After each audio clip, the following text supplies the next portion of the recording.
Hello, good morning, welcome back to my channel Mousumi's blog থেকে তোমাদেরকে সকলকে স্বাগত জানাই। তোমরা সকলে কেমন আছো? আশা করি অনেক অনেক ভালো আছো। আমি অনেক ভালো আছি। তো আবারও চলে এলাম তোমাদের সামনে নতুন একটা ব্লগ নিয়ে। তো আজ হলো শুক্রবার। তো এখন বাজে তোমার 8:30 মতো বাজে। তো 8:30 থেকে আমি আমার ব্লগটা স্টার্ট করছি তোমাদেরকে সাথে নিয়ে। তো চলো দেখতে থাকো আজকে সারাদিন কী হলো, কেমন মজা করলাম, কোথায় গেলাম, তো সেগুলোই দেখতে পাবে। তো দেখো এখানে দেখো আমি আমার বাসি কাজ কমপ্লিট বলতে আমি ব্রাশ ট্রাশ করে ফ্রেশ হয়ে এসে রান্নাঘরটা একটু পরিষ্কার করে নিচ্ছি। আজকে যেহেতু পুকুরে বাসন মাজতে যাব আমি, তো ওই জন্য একটা ডেস্কিতে ভরে রাখলাম বাসনগুলো। আর ওদিকে টিফিন কৌটোগুলো খালি করলাম। মা যেহেতু কাল রাতে আমার একটু তরকারি পাঠিয়েছিল, তো সেই জন্য। আর এদিকে দেখো আমি মেয়েকে ব্রাশ ট্রাশ করিয়ে কমপ্লিট করালাম। এদিকে একটা হটপট ছিল, সেই হটপটটা একটু মুছে রেখে দিয়ে দেবো। তারপরে চলে এলাম, একটু মেয়ের দুধ গরম করার দরকার ছিল। মেয়ের দুধটা ফুরিয়ে গেছে যেহেতু, তো দুধটা সকাল সকালেই চলে আসে আমার রেগুলার একটা জায়গা থেকে আমরা জোগানের দুধ নিই। তো সেখান থেকে এসে 8:30টার মধ্যেই দুধ চলে আসে আমার ঘরে। তো ওর খাবারটা রেডি করে দিচ্ছি, দুধ আর নেস্টাম দিচ্ছি আজকে। এই খাবার এইটুকু গুলেছি তাই খেলো না, খুব কমই খেয়েছে। আর এদিকে দেখো ওর বাবার খাবারটা আমি দিয়ে দিচ্ছি, যেহেতু রুটি করেছি আর একটু ঘুগনি ছিল কাল রাতে, মেজে যেটি দিয়েছিল। আর এদিকে মিষ্টি দিয়ে খাবারটা দিয়ে দিয়েছি। দেওয়ার পরে আমি আমার রান্নাঘরটা পরিষ্কার করে নিচ্ছি, যেহেতু আমার ওদিকে বাসি কাজ এখনও কিছুই করা হয়নি। সকাল থেকে উঠে নিজে ফ্রেশ হয়ে তারপরে রান্নাঘরটা একটুখানি পরিষ্কার করে কোনো রকম টিফিনটা করলাম। টিফিনটা করার পরে দেখো রান্নাঘরটা একটু টুকটাক পরিষ্কার করারও দরকার ছিল, যেহেতু আমি রেগুলার পরিষ্কার করতে পারি না। তো সেই জন্য ভাবলাম আজকে একটু পরিষ্কার করে নিই। কৌটোকাটাগুলো অনেকটা নোংরাও হয়েছিল, তো ভিজে কাপড় দিয়ে কৌটোকাটাগুলো পরিষ্কার করে নিচ্ছি।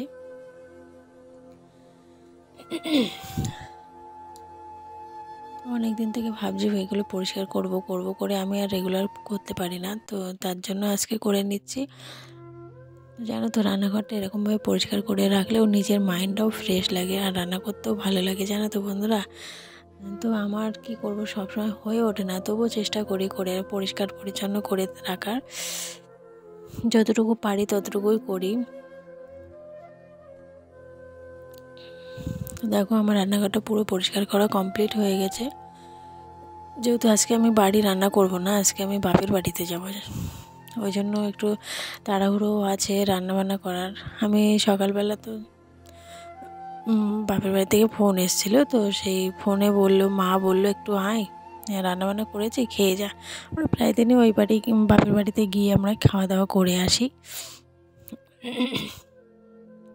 তো ওই জন্য তাড়াতাড়ি একটু বেরোবো বলে ইচ্ছা আছে, যেহেতু মেয়েটা সকালবেলা কিছু খায়নি, তো তাড়াতাড়ি করে দুপুরবেলা একটু যদি খাবারটা খাওয়াতে পারি, সেই জন্য তাড়াতাড়ি করছি সব কিছুতেই। তবুও 12টা বেজে যাচ্ছে, প্রায় 12টা বেজেই গেছে অলরেডি। এদিকে দেখো ঘরের আলনা, প্রতিদিন আমার এই কাজটাই করতে হয়। দেখো ঘরের আলনাটা গুছিয়ে আমি আর পারি না, খুব বোরিং ফিল লাগে এই আলনা গোছাতে, জানো তো। তবুও গোছাতে হয়,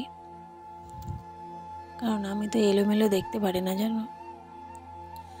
ঘরে আলনা টালনা গুছিয়ে আজকে ঘরটা ঝাড় দিয়ে নিলাম। পুরো অগোছালো হয়েছিল ঘরটা, তবুও পরিষ্কার পরিচ্ছন্ন করে রাখাটাই তো ভালো লাগে। তো ওই জন্য ঘরটা পরিষ্কার করে নিয়ে ঝাড়টার দিয়ে বাসি ঘর ঝাড়টার দিয়ে কমপ্লিট করলাম। তবু আজকে একটু ঘরটা মুছতে পারবো না, কারণ অনেকটা লেট হয়ে যাবে। এদিকে বাসন দেখো এক ডেস্কি বাসন পড়েছে। Good morning, welcome back to my channel Mousumi's blog থেকে তোমাদেরকে সকলকে জানাই স্বাগত। তো আজকে হচ্ছে তোমার শুক্রবার, আমি শুক্রবারে এই ব্লগটা করছি। এখন বাজে 11:15। তো আমার কাজবাজ বলতে ঘরটা ঝাড় দিয়েছি, সকালে টিফিনটা করেছি, আর এখন বাসি বাসন মাজিনি, ঘর দোরগুলো একটু পরিষ্কার করেছি। এই হলো আমার বাসি কাজ। তো এগুলো কমপ্লিট করেছি, এখনও বাসনটা মাজিনি। বাসন মাজতে আজকে পুকুরে যাব, ওই জন্য আমি আর বাসন মাজাটা ভিডিও করতে পারবো না। আর আজকে এক জায়গায় যাওয়ার কথা আছে, তো ওই জন্য তাড়াহুড়ো করে কাজগুলো করতে হচ্ছে। তা নাহলে একটু ধীরে সুস্থে করলে না অনেকটা কষ্টটা কম হতো। তো চলো আমি কাজগুলো কমপ্লিট করে স্নান টান করে তারপর তোমাদের সাথে দেখা করব। এখন আমি আর কোনো রকম ভিডিও করতে পারবো না, কারণ অনেকটা লেট হয়ে যাবে, 11:30 বেজেই গেছে অলরেডি। তো চলো আবার পরে কথা হবে। তো বন্ধুরা চলে এলাম, দেখো স্নান টান কমপ্লিট হয়ে গেছে। তো বাপের বাড়ি যাব বলে রেডি হচ্ছি। তো দেখো স্নান করে এসে মুখে কোল্ড ক্রিম মাখছি, শীতকালে একটা ক্রিম থাকে, ওই ক্রিমটাই মাখছি। তো মেয়েটা আসার আগে আমি ঘরের মানে আমার গোছানোটা কমপ্লিট করে নেব, কারণ আমার গোছাতে দেবে না। আমাকে যেই দেখবে আমি লিপস্টিক পরছি, মেকআপ করছি, তখন না আমাকে একটুও করতে দেবে না, ওর সব সময় ওকে দিতেই হবে। তো এদিকে দেখো আমি ব্যাগটা গুছিয়ে নিচ্ছি, কারণ দুটো একটা জামা আমাকে নিতেই হবে। বাচ্চা মানুষ কখন কোনটা ভিজিয়ে ফেলে, কখন কোনটা নোংরা করে ফেলে তার ঠিক নেই। তো ওই জন্য আমি একটু ব্যাগে করে 2-4টে জামা কাপড় নিই, 2-3টে প্যান্ট বলো, 2 প্যান্টের জামা বলো, এগুলো নিই। আর শীতের পোশাক তো আছেই, জানো এখন শীতকাল মানে একটা এক্সট্রা ব্যাগ তো বেরোবেই, তোমরা ভালো রকমই জানো এটা। তো ওই জন্য কোথাও যেতেও ইচ্ছা করে না, জানো তো। এই দেখো আমার মেয়ে আসার আগে আমি মেকআপটা করে নিচ্ছি কম বেশি। আমি বেশি কিছু মেকআপ করি না, হালকার উপর দিয়েই যাচ্ছি মেকআপ করে, কারণ কাছে ফিটেই তো যাবো, আর বাপের বাড়িই তো যাবো, আর তো কোথাও যাবো না, ওই জন্য। আর এদিকে দেখো লিপস্টিকটা আগে ভাগে পরে নিলাম। তোমরা তো ভাববে এই মা জামা কাপড় পরা হয়নি এখন লিপস্টিক পরছে, তো এই কারণে লিপস্টিকটা পরলাম যে আমার মেয়ে যেই লিপস্টিক দেখবে না সেই আমার কাছে কেড়ে নিয়ে নেবে, আর সর্বক্ষণ লিপস্টিক মেখেই থাকবে, মাখতেই থাকবে, মানে সেটাকে যতক্ষণ না খারাপ করবে ততক্ষণ ছাড়বে না। তো এদিকে দেখো আমি একটু চুলে শ্যাম্পু করেছিলাম, যেহেতু আজকে মেয়ের জন্মবার, কিন্তু শ্যাম্পু করাটা আমার উচিত নয়, তবু আমি করে ফেলেছি। তো সেই জন্য একটু হেয়ার ড্রাই দিয়ে চুলটা শুকিয়ে নিচ্ছি, চুলটা অতিরিক্ত ভিজেছিল, সবে স্নান করে আসলাম। তো ভাবছি রাস্তায় চুল ছেড়ে দিয়ে যাবো কি, প্রচণ্ড ধুলো, একটু হেয়ার ড্রাই দিয়ে চুলটা শুকিয়ে নিই, তাহলে চুলটা বেঁধে যেতে পারবো। এদিকে দেখো আমি সিঁদুর টিঁদুর পরা কমপ্লিট, একটা টিপও পরে নিলাম, তো পুরো কমপ্লিট আমি রেডি হয়ে গেছি। এবার আমার মেয়েকে রেডি করাবো। খেলতে গেছিলো তো মোটে আসবে না কিছুতে, ও জেঠিমা বলছে তোর মাম্মাম দেখ বেড়াতে চলে গেলো দিদুর বাড়ি। তো ও হয়তো বিশ্বাস করছিল না, যে এসে আমার জামা কাপড় পরা দেখেছে না, সেই বলছে আমি যাব বলে রেডি হয়ে নিচ্ছে, তাড়াতাড়ি আমাকে রেডি করাও এরকম বলছে। তো দেখো ওর গায়ে স্নান করার পরে না তেল মাখানো হয়নি, তো সেই তেল মাখাচ্ছিলাম, মাখানো টাকানো হয়ে গেলে ওর জামাটা পরেনি হালকার উপর দিয়ে, মানে এখন খুব একটা ঠান্ডা নেই বলে, আমি দুপুরবেলা যাচ্ছি তো খুব একটা ঠান্ডা নেই বলে সিম্পল একটা গেঞ্জি পরিয়ে নিয়ে যাব। তো এদিকে দেখো আমরা রেডি হয়ে একটু ইয়ার্কি করছিলাম মা মেয়ে। তো এদিকে ওর জন্য ওর বাবা মাগুর মাছ কিনেছে, দেখো খায় তো কোথায়, মাগুর মাছ, তো এদিকে মাগুর মাছ কিনেছে, বলে না না খেলেও নিতে হয়, তাই আমাদের সেই অবস্থা। চলে আসে মা মেয়ের কথা চলছে, দেখো খাচ্ছে, ওর খিদে পেয়েছে তাই খাচ্ছে। তোমার তো খিদে পায় না, পায় তোমার খিদে ভালো পায়। আরে বাবা আরে বাবা আরে বাবা, ওকে স্টাইল ওই বলতে না বলতে পড়ে যাচ্ছিলে, আস্তে আস্তে আস্তে আস্তে আস্তে এই পড়ে যাবি। কে খাবে, কে খাবে মাছটা বলো, আর ধাক্কা মারবো, তুমি বলো কে খাবে মাছটা, তুমি খাবা, বলি বাবলি,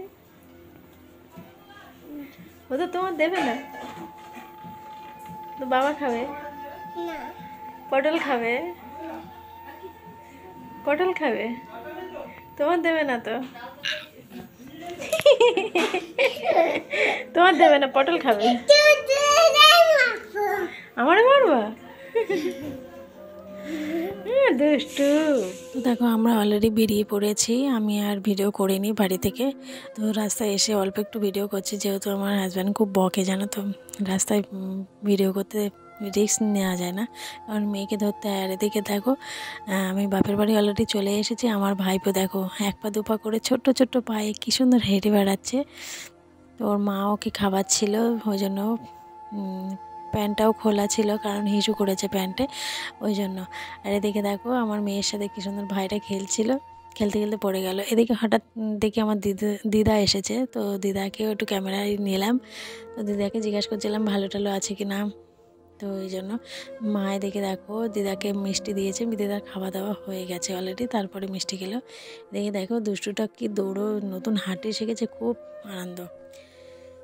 আমি বাপের বাড়ি গিয়ে আর কোনো ভিডিও করিনি, ডাইরেক্ট যখন মেলায় যাচ্ছি তখনই ভিডিও করলাম। তো দেখো দুষ্টুটা কেমন করছে। তো মেলায় গিয়ে জানো তো একটা কাণ্ড হয়েছে, মেলায় গিয়ে দেখি কিছুই বসিনি। আমি তো অবাক, আমি মেলায় গিয়েছি, মেলায় কিছু কিনে আনতে পারলাম না, এটাই আমার কষ্ট লাগলো জানো তো। মেলায় গিয়ে দেখি একটা স্টলও বসিনি, প্রথম দিন তো, ওই জন্য আমরাও জানতাম না যে আজকে প্রথম দিন। তো প্রথম দিন গিয়ে দেখি মেলায়, দেখি অবাক দেখে আমি, মেলায় দেখি কোনো স্টল বসেনি। কিন্তু মেলায় যে অনুষ্ঠানগুলো হচ্ছিলো না, খুব সুন্দর অনুষ্ঠান হচ্ছিলো, মনে হচ্ছে এগুলো থেকে যায়, কিন্তু কোনো দোকানপাট বসেনি, তো ওই জন্য ইচ্ছাও হচ্ছে না যে থাকার।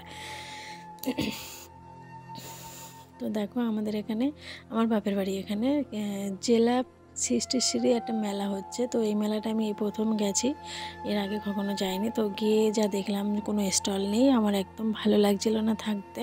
তবু কিছুক্ষণ থেকে আনন্দ করে চলে এলাম।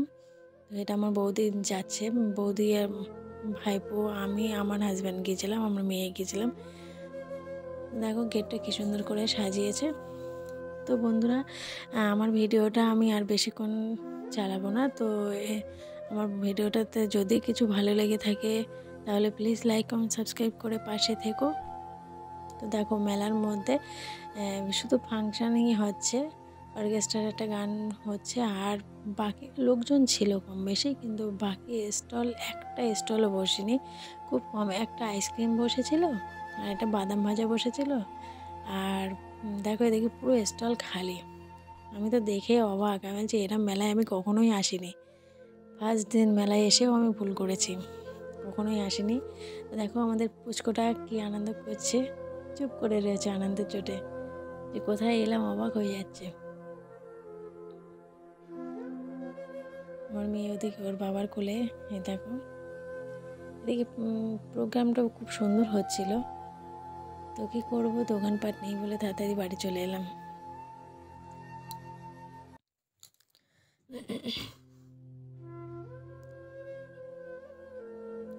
এদিকে একটু বাদাম ভাজা নিয়েছিলাম, তো বাদাম খাচ্ছে আমার মেয়ে, বাদাম চাইছিল সমানে।